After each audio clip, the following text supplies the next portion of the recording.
afternoon. Thank you for coming. Try to sit as far away as you can from me, but guess what? I can move closer to you. So today's topic is, physician responsibilities after a patient dies. I'm Therese Christopaitis, one of the faculty members in the Division of Hospital Medicine. I've worked with Loyola's Hospice for 15 years, and so I've taken care of patients who are dying, both wearing my GenMed hat as well as my hospice hat. I hope to share with you some of the things that I've learned to help you through your residency. So good grief, it's a Friday, it's nice out, and we're talking about death. Why on earth would we talk about death in the first month of your residency for those who are interns? Why?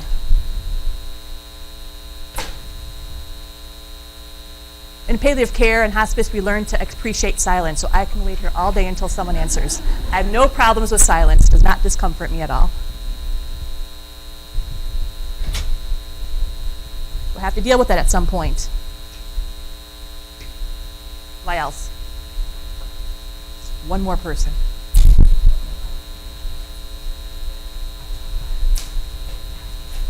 Good. Wasn't on my list, but I appreciate that. So death is a natural part of life. So you're gonna take care of someone who is dying or died. So how many in the room have taken care of a dying patient? Okay, how many of you have actually been around when you've had to pronounce the patient? Okay, so a number of you. So we'll go through that. You need to know what you need to do. I mean, this is a set of skills and knowledge that you need to get. Unless we talk about it, you're not going to know it. If you don't know what to do, just like for anything else, ask for help. You are not supposed to be figuring this out all on your own. So there's people around to help you. There's a lot of communication that has to go on. We're not going to talk about when patients are dying. We're really going to talk about what happens when they die and have died. But a lot of the communication is with families at and after the time of death. So how you say things may really leave a lasting memory for families as they're grieving. You have to be empathic and you have to work as a team player. Nurses, chaplains, funeral directors, admitting families are all part of this process. These are objectives that we'll go through. So just a schematic that you may have seen already on how patients die, sort of the process. So a minority of patients are doing okay in whatever state of health they are, and then something traumatic and tragic happens and they die very suddenly without a lot of time for anybody to prepare, healthcare providers as well as patients and their families. So that's about less than 10% of patients. Acute cardiac arrest, an MI, a trauma. So how we approach families in this situation may be a little different than if someone's been dying over the course of weeks or perhaps months or on occasion even years. So the second paradigm is someone is doing okay for who they are, and then they get diagnosed with something. And usually we think about cancer in this particular paradigm. They're diagnosed with a cancer, and then there is a steady decline, especially with advanced or metastatic cancer. And so there's a steady decline until the time of death. And with things like cancer, a little bit better at prognosticating the decline based on symptoms, based on burden of disease, based on things like brain metastases and things like hypercalcemia malignancy. We can kind of predict this a little bit better. And then we have patients who have a slow decline, periodic crises, and then what may seem like a sudden death, but in fact it's not actually a sudden death. We just haven't been thinking about it as a dying process and probably haven't told our patients and families. Things that we see in this category are congestive heart failure, COPD, dementia, where patients already aren't doing very well. They come in with some crisis, heart failure exacerbation, COPD exacerbation, UTI with sepsis, and we do what we do well and we get them through that crisis, and they're never quite back to where they were when they started. Another crisis, heart failure, something brings them into the hospital.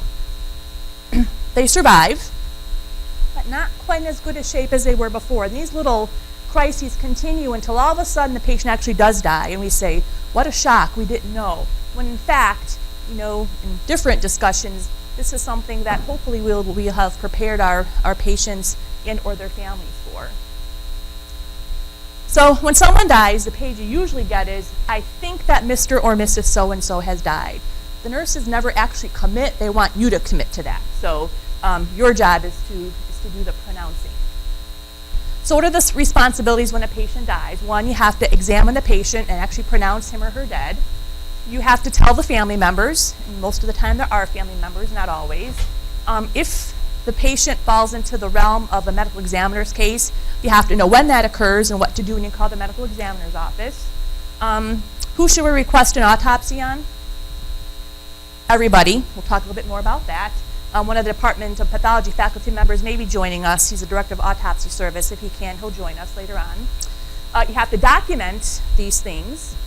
And then you have to complete a death certificate. And usually that falls to the realm of the intern who pronounced the patient or some resident on the service. So, and again, the chief, some residents who've had experience with this, feel free to pipe in with some pearls you want to share with the interns and the medical students. So when the nurse calls you and says, I think so-and-so has died, you may very well know the patient, you may have been taking care of them, or you may not know who the patient is. You may be covering in the evening or the afternoon when the service has left. So you have to review the chart and kind of get a sense of, was this a sudden unexpected death? Was this an expected death? You know, what's the sense in the chart of the family? Are they a very intense family who will be very surprised with this information, or have they been as well prepared as one possibly can to prepare someone that someone's going to die? So really, you should speak with the family as soon as possible. This is not something you put on the back burner, I'll get to in a couple of hours when I have time. This really should be a priority to start the process of letting the family know. And when you talk to the family, be prepared for a range of emotional expressions. The way I say it is, you could have prepared a family member or family members that someone's going to die, and when that actually happens, when the time comes, they will not have heard anything that you've said. That moment of death is a new experience for them, and you really will never feel like you've prepared them. It's a shock, no matter most of the time how much discussion you've had. So when you go actually into the room to pronounce the patient, it's okay to have the nurse come with you. It's okay to have a chaplain come with you. Loyola is very fortunate that we have a cadre of chaplains that are accessible 24 hours a day. And when death happens, this is usually a sort of an emergency for them. They will drop what they're doing and they will come to the death. And so if you're uncomfortable, if you don't quite know what the ambiance in the room is going to be, feel free to have somebody come with you. This is not something you have to do alone. When you enter into the room, if the family's there, or loved ones, introduce yourself, relationship to the patient.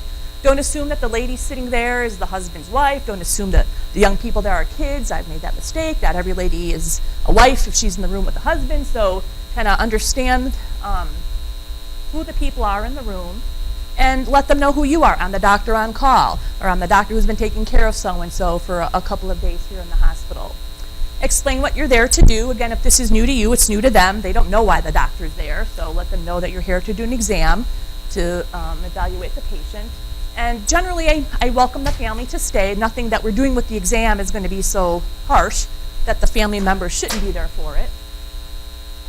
So always, look at the wristband. You may, person's going to be obviously deceased, but you just kind of want to make sure you're in the right room. So I always look at the wristband to make sure that I know who I'm with. And then there's an examination that you do. And so this is from a template.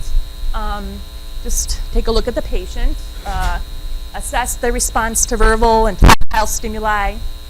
Don't have to do sternal rubs, don't have to scrape the corneas. I think overtly noxious stimuli are not necessary at this point in time. So you take your stethoscope, listen for the heart sounds.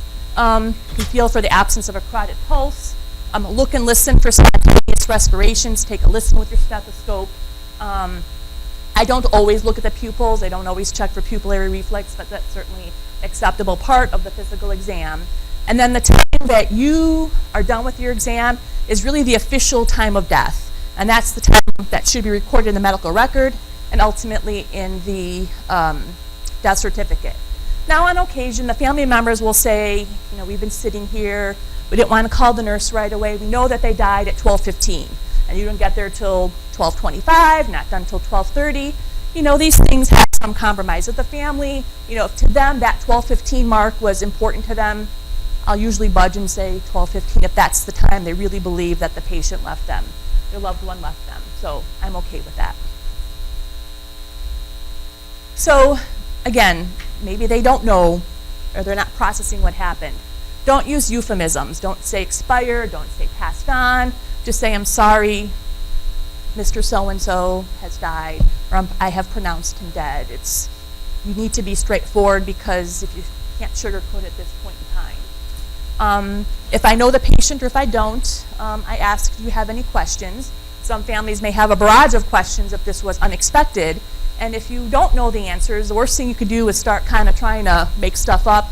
Just say, These are all important questions. I can't answer them for you, but we're going to find answers. You may have to call an attending, you may have to call a fellow, you may have to call somebody else. So don't feel that you have to solve all of the questions that they have.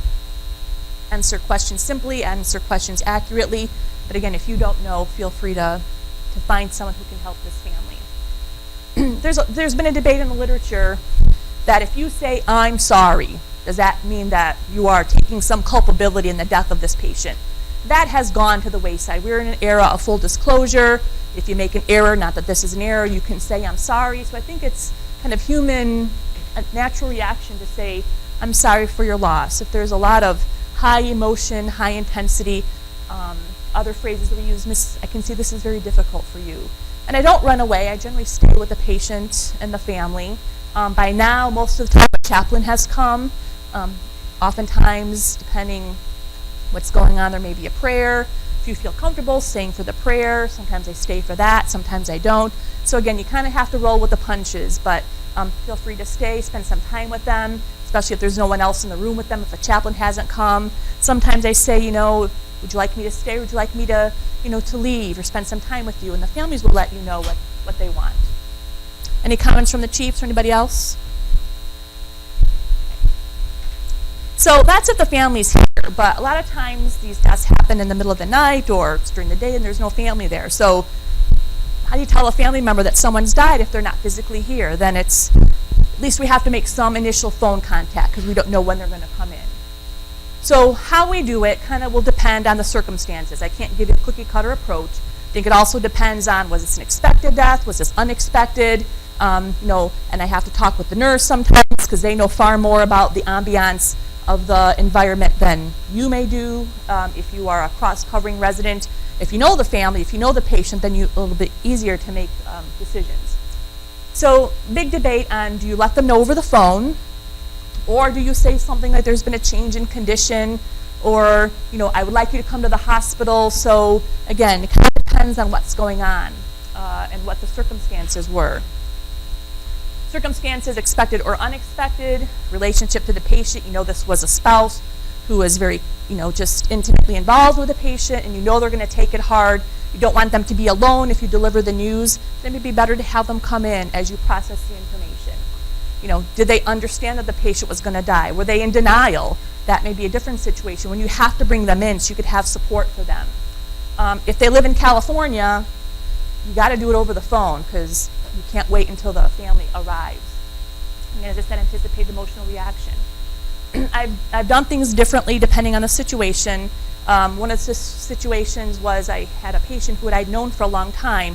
For a while in my career, I was doing home visits, so I saw this patient at home for years. She was in the hospital. She was dying in the hospital. I got a call at home about 6 o'clock that she had died. And I knew that the husband, he was being prepared, but I knew it would be so difficult. So I kind of had a plan. I called the patient's daughter first, figuring that if they could be with him, that would be more helpful than me just making a call over the phone.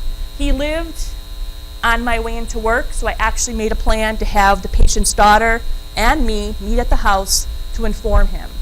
So clearly when he saw me stop at the house, which I had done many times before, he knew that, what we were saying. But to me, that was the best way of doing it. So that's kind of an extreme where, we got a plan together. But nonetheless, that's not going to always be feasible in the hospital. But, do what feels right. Have the nurses help make that decision with you. Questions or comments from more senior people? So if you tell them there's been a change in condition, or, we'd like to have you come to the hospital, I think it's fair to tell the family, when we called you, the patient was dead or had expired. Probably not the best word, but we really wanted to bring you in to give you that information. You can't say, well, I didn't tell you because they weren't dead. You have to admit non-disclosure. When you do make the phone call, 3rd floor, horrible spot, can't hear anything, and if you're standing there, you have to go to a private office or go to a quieter floor to make the call. Kind of general common sense. Make sure you know who you're talking to. I've dialed wrong phone numbers, not in this situation. You don't want to start telling someone has died and you have the wrong phone number. Make sure you know who the relationship is. If a young person answers the phone, don't assume that's a person you want. It may be an adolescent or a child. So figure out who you're talking to, make sure it's the person you want. This is kind of controversial. No prior relationship with the person. Ask what they know about the patient's condition. That's kind of the approach to giving bad news. I'm Dr. So-and-so. I'm calling from Loyola. I'm here to give you an update on someone's condition. Can you tell me what you last talked to the doctors about? That may be a way to sort of get their sense of, are they going to panic? Should you bring them in before you give them the information? Provide a warning shot. If they're telling you, yeah, I heard he was doing poorly, then the next response will be, I'm sorry, I have sad news for you. Yes, he has died, or something similar to that. Again, use clear, direct language. Expired, passed away. That may not be interpreted the way you want with the patient or the family member. Other things I've done is sometimes if I know a death is imminent and there's a frail or a very vulnerable family member, I may say, do you want to get the call in the middle of the night, or do you want me to call your son, your daughter, someone else? And a lot of times the patient's spouse says, yeah, call me, or they may say, you know what, it's a good idea. Call my daughter. My daughter can come and then, pick me up and help me come to the hospital. So, if you have time, it may be worth making that contingency plan. So if the family's not here, they have an offer to come and to view the body. Generally, the nursing staff are very good about keeping a body up on the floor for up to a couple of hours. I've seen 4 hours. We can't clearly keep a body in the room for half the day. But the family may come and see the body. I don't think it's a statement on their love for the patient if they don't want to come, so I don't make it a when are you planning to come. I say, are you planning to come to the hospital? And the answer is usually yes, but not always. Key point, never deliver the news of someone's death on an answering machine. You can say, I'm Dr. So-and-so, I need to speak with you, please call us at such and such number. If the family member is not available, you've called multiple times, you can't figure out who to call, don't bear that burden on your own. Give it a shot, give it an hour or so. If you're not able to contact someone, call social work, have them help you, let the unit manager know, let the nursing supervisor know. You have a lot of things to do. You should be the one who talks to the patient, but nonetheless, other staff members can help you navigate that and get a hold of them. Comments, questions? So in the meantime, you've done your pronouncement, chaplain's often there. If the family isn't in the room when the patient dies, or sometimes even if they are, the nursing staff may ask the patient's family members to leave for a period of time where they prepare the body for viewing. After code, as you can imagine, the room is a mess. And so the nurses will clean up the environment, clean up the body, put a clean sheet on, make things look presentable and as peaceful as they can be. Chaplain presence, so chaplains are there for spiritual support. The other job the chaplain has is they have what's called a release of body form. So somewhere along the line, the family member is going to have to choose a funeral home. There's no way around it. It could be a crematory if they're not an ME's case. So at some point, they have to commit to a funeral home, or at least give a thought of a funeral home. And so the chaplains have a form that they make somebody sign. Sometimes it can be a phone consent, giving Loyola the ability to release that body to the funeral home. So that's one of their roles. And bodies are transported to the morgue. So if the family members are with the body, we give them several hours. If a family member is going to come in, we give them time. But ultimately, the body has to go to the morgue. I get questions saying, well, can the funeral director come up here? It's generally hospital policy not to have funeral directors come up directly to the room. I think it's disturbing to other patients. And I think it's just logistically, security has their way of accounting for the bodies in the morgue. And so my answer is, I know this is difficult to conceive, but yes, the body has to go down to the morgue, and from there the funeral director will assume responsibility.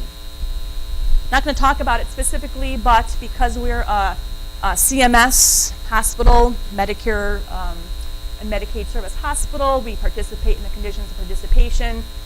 There is a process that's done on everybody for organ donation. So we're not necessarily talking about harvesting major organs because of brain death or a setting of circulatory death, but all patients potentially may be able to have their corneas donated, skin.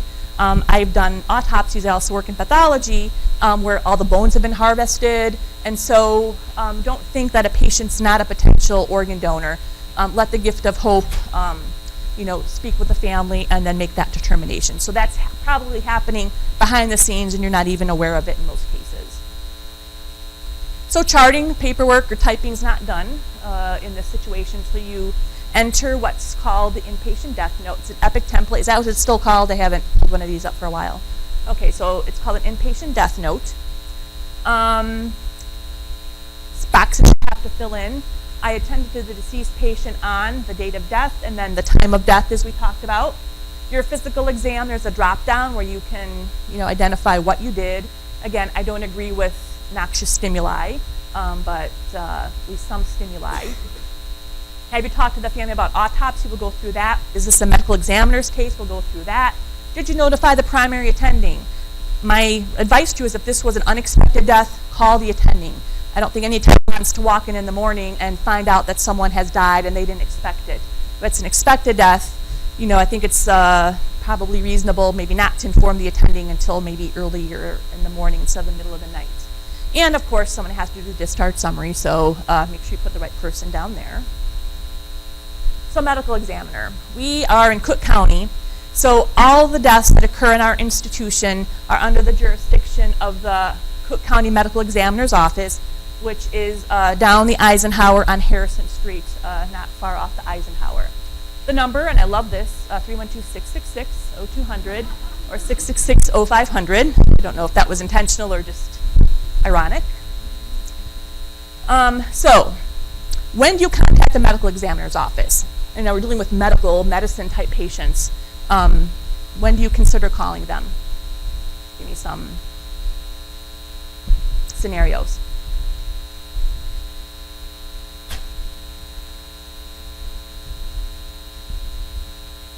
Within 24 hours of hospital admission, absolutely. So came in today, dies overnight, even if it seemed like it was the most obvious thing, they need to be called.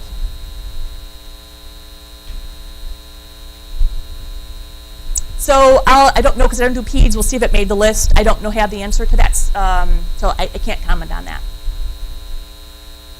Doing med peds, we can look that up. What else?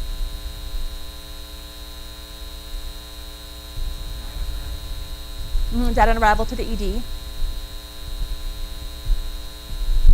Other scenarios? Anything related to trauma, gunshot, stabbing, hip fracture, fell down the stairs. And the thing about it is sometimes you have to really think outside the box. So patient may have had a hip fracture 2 months ago and they've been in the hospital for one thing or another since then, or they went to rehab and they came back and they die in the hospital. Really, if the death is as a result, or the complications are a result of hip fracture, you should call even if it seemed remote in time. So kind of keep that in mind. So any trauma? One more, anybody? Self-inflicted suicide, absolutely. There's a huge list, and if you go onto the Cook County Medical Examiner website, you can see it. It's in the most part in our patient policy manual under, I believe it's autopsy. So some of the high hitters are trauma of any type, under the influence of anesthesia, any post-op case within 24 hours. I would even so far go to say that if someone had conscious sedation, that should be reported. As you said, within 24 hours of admission, any industrial environment or work-related injury should be called in. Dead on arrival, as you said. I don't really know why the patient died. They came in with vague abdominal pain and observation unit, and they died, and I don't know why they died. So if you really are unsure, you can't come up with anything plausible, that's worth a call to the medical examiner's office. If the death was related to addiction to alcohol or any other drug, this one's a little harder. Someone who's not seen by a physician within 30 days, well, technically, if you've been taking care of them for 2 days in the hospital, that counts. But perhaps it's your clinic patient, you'll get a call. Sometimes I've gotten calls on, months after I've seen someone in the hospital saying they died. We send the death certificate, and I'm like, well, I haven't seen them. I will, not hold up process, but I will call the ME's office if, the police, and I've gotten calls from the police, think I'm the last physician who's seen the patient. Burns, and as we said, unexpected death. And the list is much longer. Anything else you guys want to add? Any other Comments? So when you call the medical examiner's office, you're going to have some basic information: patient's name, age. They usually want the address of the patient, birth date of the patient. You need to give them some story. So if you're a cross-covering resident and they fall into the category, you have to have read through the chart enough to give them some semblance of an answer or description of the case. So they will hear what you have to say, and from the get-go, they may waive interest in the case and say, "Thank you for the information. This is not under our jurisdiction. You are free to proceed with the body as the family so wishes." They may hear the story, and sometimes you get not actually an investigator, you may get a screener. And they may just say, based on their screen, no interest, or they may put you in touch with a true investigator. So if you get in touch with an investigator, they may hear the story and say, "No, we waive interest." But on occasion, yes, they will accept the case for investigation. So if the Cook County Medical Examiner says this is under our jurisdiction, family can't say no, we don't want them transported, family can't say no, we don't want an autopsy, then it becomes the decision of the forensic pathologist at Cook County to decide how much of an autopsy are they going to do, or if they're going to do any additional testing. So what you need to do is document the call that you called the medical examiner's office, the decision, and most of the investigators have a badge number on ME7522. So you have to put that in your note, and that will be referenced as the patient traverses from the floor to the morgue. And the Cook County Medical Examiner's office will then pick up the body from the morgue. Let's talk a little bit about autopsy. So this is a Rembrandt, an early autopsy. You can see the interest in learning about medicine and pathology through an autopsy. How many of you have seen an autopsy? Okay, so some of you. The numbers are going down. Certainly in medical school we try, but logistically it's difficult. Here at Loyola we have less than 50. Hines, I think, has even less than that. So as a preface, if you have a patient who does die and there is an autopsy, I strongly encourage you at some point to touch base with the pathologist and to go and have the opportunity to see part of the autopsy, or at least the end of the autopsy when they can show you the pathologic findings. So I think it is an experience that is very much worth your time in that scenario. So as we said, request an autopsy on all patients. Even if you think you know what happened, I think the family owes to be asked whether they believe an autopsy is indicated. So going back to that death note, there's a section for autopsy. You have to document was a medical examiner case, was an autopsy declined by the next of kin, was it authorized, and then we're going to spend some time on the consent, because I know, having been on the pathology side of it, the consents have to be completed and completed properly, or an autopsy cannot be done. Or the decision is not made by the next of kin, so someone's going to have to follow up if they haven't decided. And that could be you. It's the middle of the night, you pass it over to the service who actually took care of the patient. So what is an autopsy? I think you have to be able to appreciate what it is to explain it to patients' families. It's an examination by physicians who are pathologists. It consists of an external and an internal examination. External is an exhaustive, introduction to patient medicine course, physical exam, head to toe, with documentation of all scars, any external findings, and a lot of detail. And then an internal examination, which consists of removal of all the organs, if that's what the consent allows us to do, a gross examination of organs with detailed descriptions, and then sections being obtained for microscopic examination.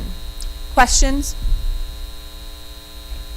So, questions that come up frequently from families as well as physicians: does an autopsy disallow a wake, depending on the family's preferences? So autopsies do not distort the body and do not prevent a wake from occurring. Even if the brain is taken, the incisions are made posteriorly so that when the patient is lying, if it's an open casket, you traditionally cannot tell that there has been any brain removal. The pathologists do not touch the face, they do not touch the hands, they do not touch the limbs unless you have something specific that you're looking for and you put a request for examination of those non-traditional parts on the autopsy consent form. we've had patients with retinoblastomas in the peds world and other ocular melanomas, and the family wants an autopsy. Pathologists cannot and will not take things like the eyes unless it's explicitly stated on the consent form, and we'll go over that in a second. In the hospital, the family incurs no cost for autopsy. Who pays for autopsies? Medicare will pay for autopsies, private insurances. It's not a money-making proposition for the Department of Pathology, but it's a service that continues to be important, so the pathology department here provides that. A lot of small community hospitals don't do autopsies anymore. Some larger medical centers will have sort of a central autopsy department that a lot of community hospitals feed into. If a pathologist does 1 or 2 autopsies a year, they lose their skill. And so it's been decided upon some of the smaller groups saying, I'm not going to do one if I only do 1 a year. And so sometimes patients actually do get transported to a central location for an autopsy. Family incurs no cost for an autopsy if they die at Loyola. If your patient goes to RML, I've had these calls, or they die at home and the family wants an autopsy, it's not a medical examiner's case, yes, the body will be transported to Loyola, and that will still be an autopsy that will be covered by the hospital. Family does not incur a cost. On occasion, more for the pathology department, but we'll get random calls saying, will you do an autopsy on someone who's not within our system?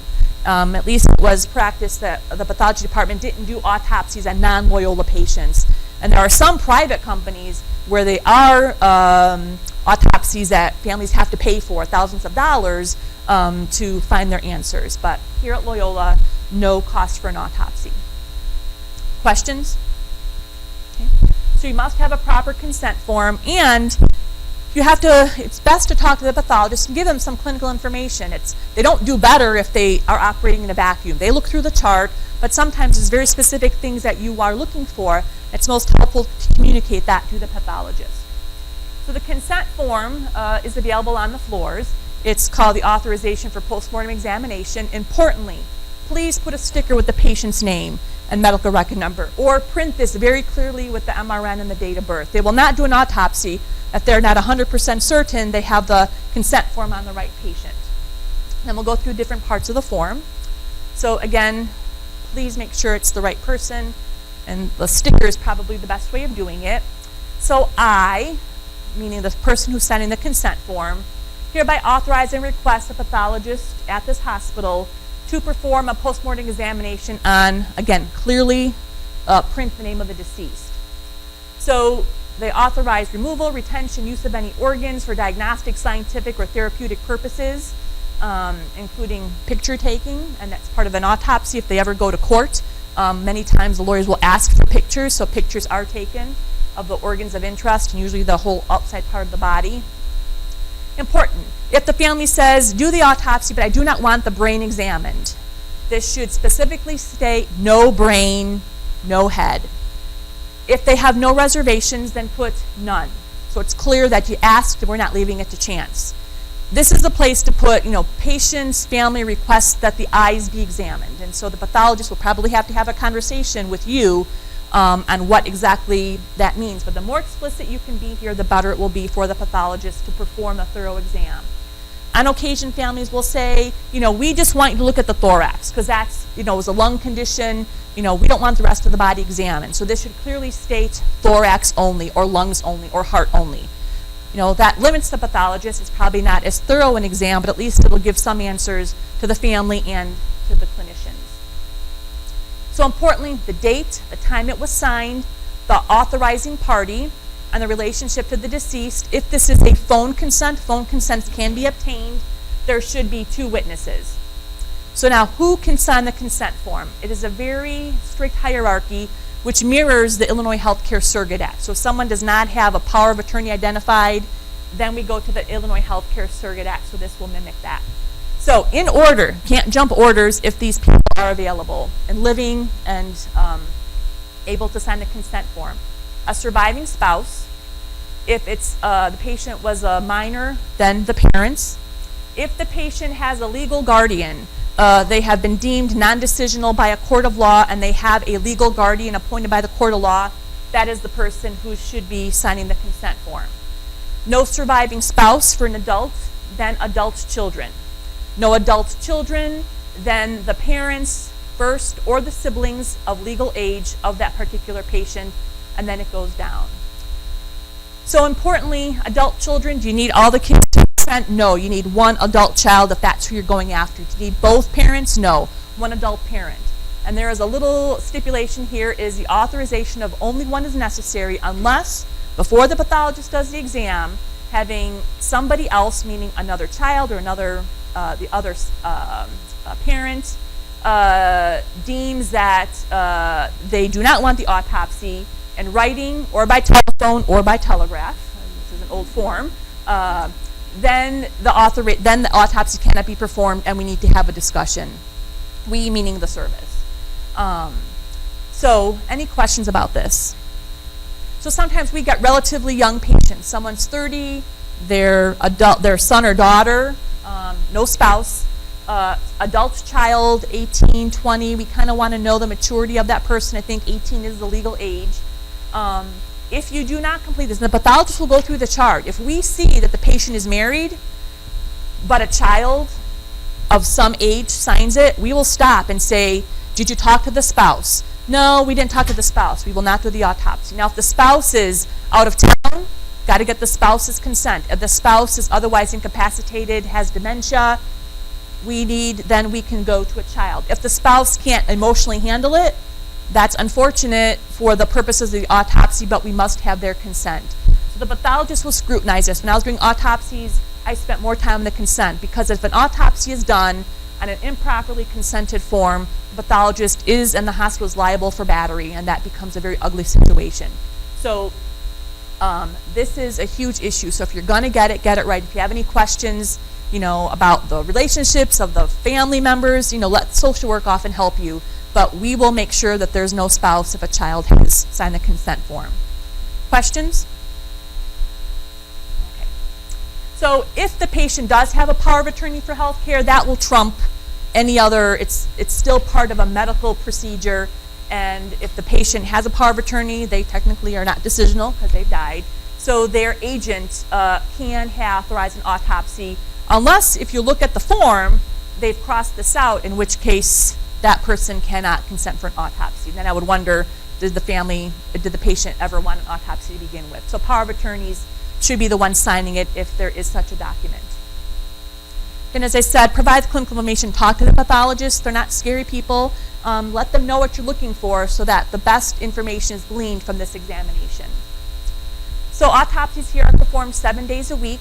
Usually the cutoff is, if an autopsy case comes in before noon, they will hope to do it that same day. Sometimes there's multiple autopsies and they can't do multiple, more than 2 in a day. They may defer it to the following day.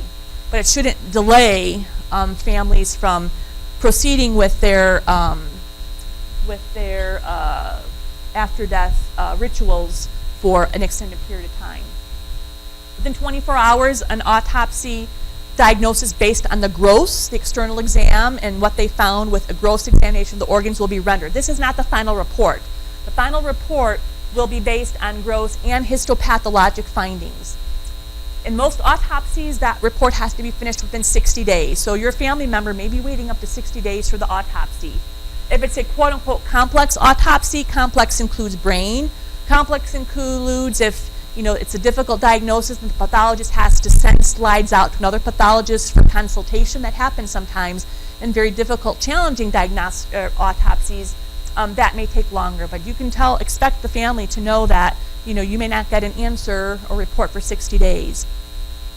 Here at Loyola, a family member does not get a mailed report. And if you ever read an autopsy report, they're very long, they're very detailed, they're filled with terms that if you're not a pathologist, sometimes you don't even understand. So families can request them through medical records, but my advice is if you have a family member who is consented for an autopsy, I'll let the autopsy report be finished, and I think the best practice is to call them back and to go over the autopsy report with them. And I have, wearing my pathology hat, I've sat in on those conversations to give them my high insights into what the report means. Reports are challenging to interpret sometimes. So not an automatic send to the family.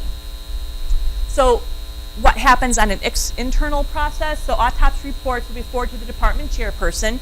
And hopefully those department chairs are using those autopsy reports as part of their quality improvement process.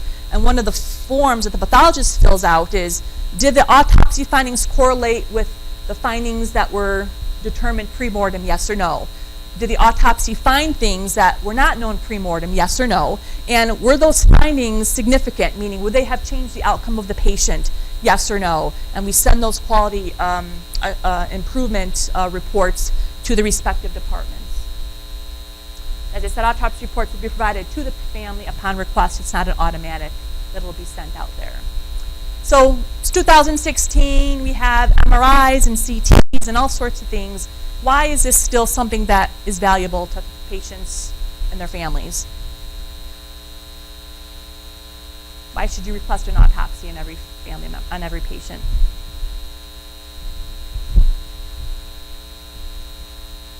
Absolutely, it could give them finality. We may not find everything, but it may give them finality that what we were treating was in fact what the person had. Other reasons?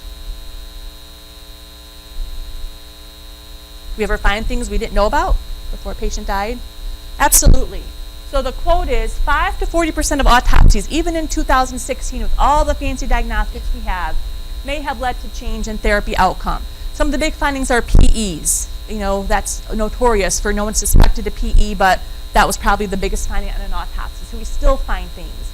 And again, provides quality control, helps the family and the physicians understand, consoles, reassures, brings closure to sometimes very difficult situations. So they're still worth requesting, and they still definitely have a role in medicine, and even in 2016. So next part of your responsibility is the death certificate. So the death certificate is a legal document that not only kind of brings to closure the patient's life in terms of what happened during their hospital course, but also something that banks need, credit card companies need, insurance companies need. So there are multiple roles beyond what we are aware of. Sometimes patients, families can't close out bank accounts, can't transfer funds to a living family member.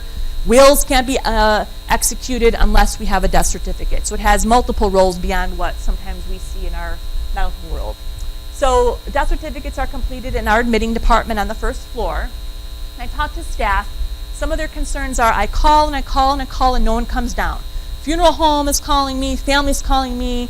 Funeral directors can take the body out of the morgue without a signed death certificate, but they cannot do any preparation, can't cremate the body, can't do any embalming without the formal death certificate.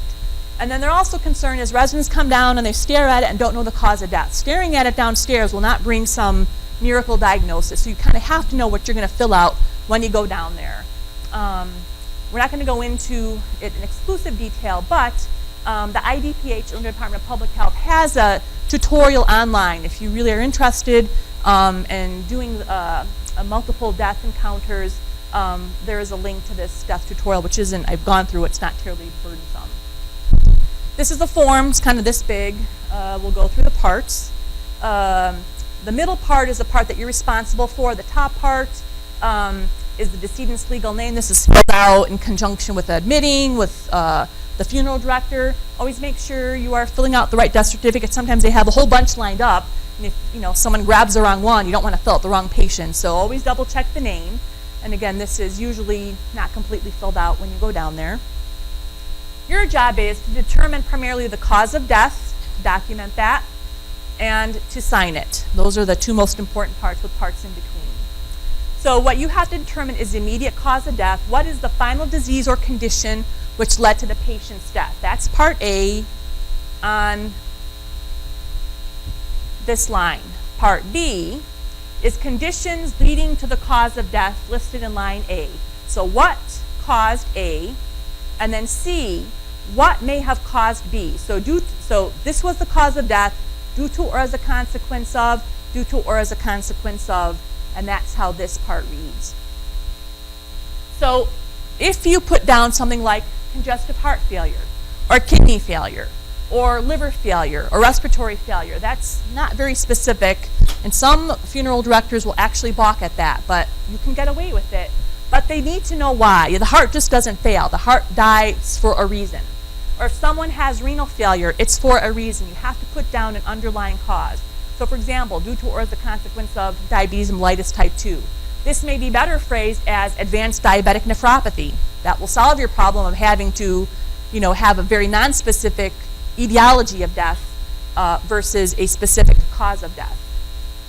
So some underlying cause of death examples: atherosclerotic cardiovascular disease, chronic alcohol abuse, bronchopneumonia due to as a consequence of cystic fibrosis, HIV, diabetes, and you can see the list. So these are very specific disease processes which may have resulted in an end organ failing and resulting in the patient's death.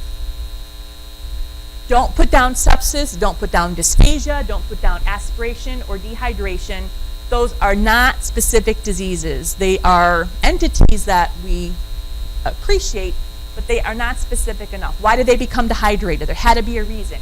Why did they have dysphagia? They had dysphagia from advanced Alzheimer's disease or from sequelae of a stroke, but these are not specific enough. What the funeral directors will not accept is cardiorespiratory arrest, asystole, or respiratory arrest. That's how everyone dies. Your heart stops, right? You stop breathing and your heart doesn't function. If you put these down, the funeral home will not take it. They will call you, they will hunt you down, and they will make you fill out another death certificate. So do yourself a favor and do not put these down. They will not accept them, period. They are too nonspecific. So there's this part 2, just flip back here, where you identify the causes of death. And there's another, what other significant things did they have that didn't lead to the actual cause of death?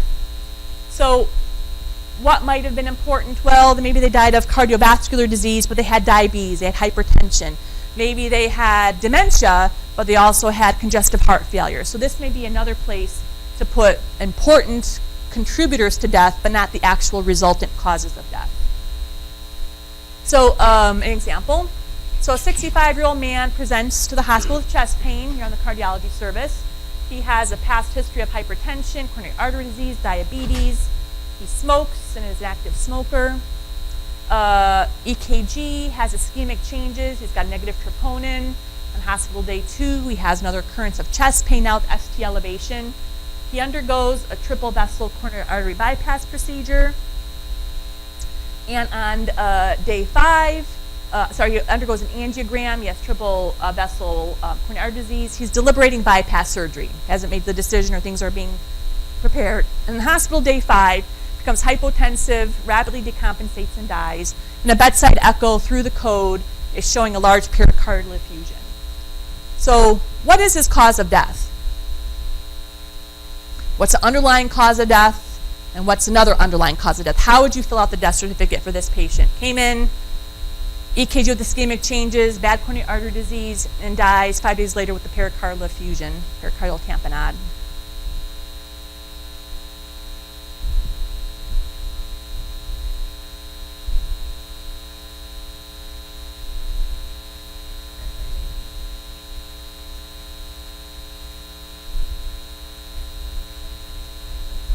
Do not abbreviate, thank you.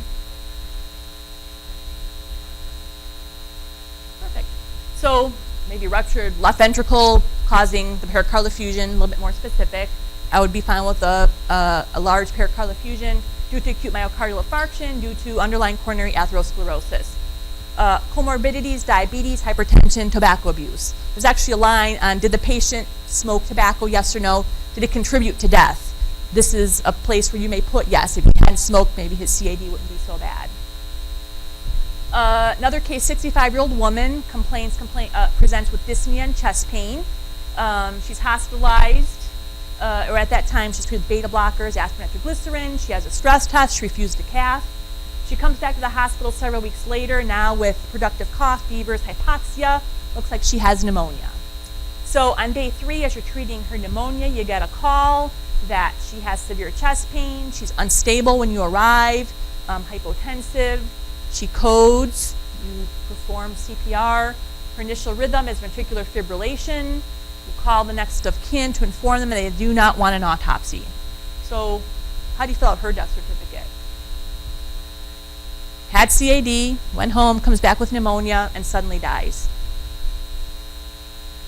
No autopsy.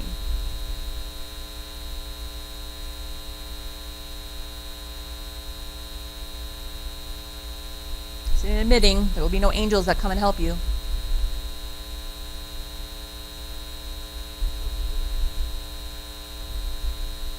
So you can call the ME. They may say, we know she had bad CAD. They may say no. She's been in the hospital for 3 days. That may not fall into it. She probably had enough comorbidities that you don't have to call them, but if you're not sure, you can call them, but I'm pretty sure they'd say no. But when in doubt, call. Never hurts to call. And if you don't call, and the pathologist, if there's an autopsy here, sometimes we call because we thought, well, maybe they should have been called, but most of the time they agree with the clinicians. Any wagers? Could you put idioventricular ventricular fibrillation? No. That's a mechanism of death. That's not a cause of death. So put that down.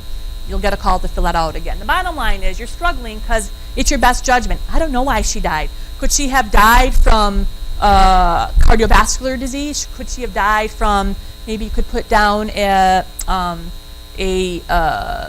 I might put down ventricular fibrillation due towards the consequence of coronary artery disease and see if the funeral home director will take it. So the bottom line is if you don't know, you have to go on your best judgment, just like you do every day in medicine. You don't always know the answer precisely, but you do your best to determine the diagnosis. I probably wouldn't put down pneumonia because I don't think that she died of pneumonia unless she got so hypoxic and had defib. But if you saw her pneumonia getting worse, more fevers, maybe she had a PE, but I'm not going to put down PE because I have no evidence of a PE. Now she had a DVT, and 2 days later she died of an undisclosed cause with severe chest pain, and then you might be going out on a limb. So you kind of have to be crafty, talk with your attending. My own father-in-law died here at Loyola. It was a bit of a surprise. I saw the death certificate. That was nonsense. It didn't make sense physiologically. The funeral home director took it, but to this day, I know the doctor was struggling, but don't put down nonsense. Try to come up with something at least plausible. It wasn't a resident who did that. So devices. So when the patient dies, the nurses will often remove all the devices, catheters, oxygen, IV lines. If it's an ME case, leave everything and ask the ME, what do you want in the body when it's transported? If it is an ME's case, oftentimes they will want everything left intact, especially if it was an acute situation that may have been due to some hospital comorbidity. If the family consents for an autopsy, sometimes the nurses are aggressive in taking stuff off and out so that the body looks peaceful to the family. But if you're going to do an autopsy, if you have any questions about, well, we put a central line in and maybe it wasn't in the right spot, leave it in and let the pathologist examine where it was. Questions? Defibrillators. What do you guys do in the unit sometimes with defibrillator? Do you magnetize it after they die? Pacemakers stay in, right? You don't do anything with a pacemaker. You can't really turn a pacemaker off. I guess you can, but do you guys do that in the unit? You leave it, right? So the only problem with the pacemaker is if people get, there have been reports of explosions if people get cremated. So that has to be disclosed to the funeral director if there's devices. Anything else from the chiefs or people in units where people die with most devices? All right, having said all that, let's take a time out. So what are we talking about? What just happened? So this is a sort of a beautiful quote that I found. The loss of a loved one is like the loss of a part of oneself, an arm or a leg. At first, the pain is so physical, it's hard to ignore. The trauma is so intense that the mind finds it hard to cope with the loss. With time, the pain eases, the body recovers, and the brain eventually figures out how to go on. So we talked about the family, but just remember that there are physicians here who cared for patients for a really long time in the clinic, in the hospital setting. You have maybe got attached to a patient through their time. Maybe they've been in and out. Those of us who, if you're a third-year resident, you will see patients who come in all the time with whatever disease process they have.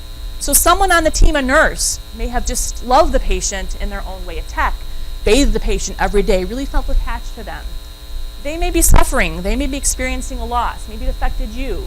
So take time to acknowledge this. One of the saddest things I heard from a medical student was, we do this all the time. They say, I took care of this patient for 2 weeks.